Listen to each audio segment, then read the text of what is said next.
the obsession with clothing is taking us away from those really high level goals, the high level goals of being a good human being, a compassionate human being, a charitable human being, a financially independent human being who can then do charity with her wages, for example, who can set up institutions. Women who have a great calling, they could become amazing diplomats, they could stop wars. I mean, we're looking at the West-centric male leadership model, Mm-hmm. right? What's happening across the planet? The planet's burning. There's no leadership. There's a genocide on. There's no leadership. There are wars across the world. There's ethnic cleansing happening. Where is the leadership? There is a really interesting point made by a lady, I forget her name. She's really high. She's a really high level official in the United Nations. And she says something. She says, where are all the women from the top diplomatic negotiating tables? Put them there, because what women care about is children not dying.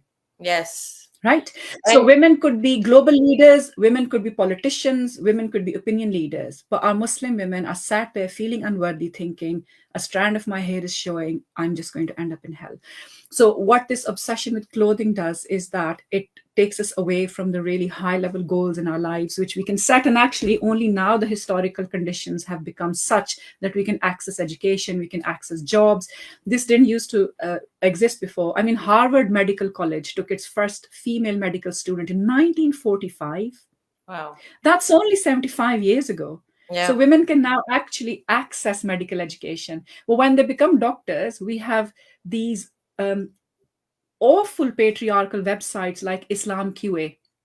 And they will say things like, you cannot practice as a nurse or a doctor because if in your hospital they tell you to wear shirts which have half sleeves and your elbows are showing, that is haram. And you don't want to go to hell, do you? So the same ulama would then say, but men should not send their wives to male doctors. But if a woman wants to become a doctor, then her elbows cannot show. Of course, her elbows will show, because for hygiene reasons, you have to scrub your arms when you work in a hospital. Of course. And it's not part of horror anyway. So this is the issue: is it takes you away from high level goals and it creates certain barriers for you which are insurmountable. So what then happens is that Muslim women who have all of these talents, these capabilities, this emotional maturity are being held back again and again in the name of Islam.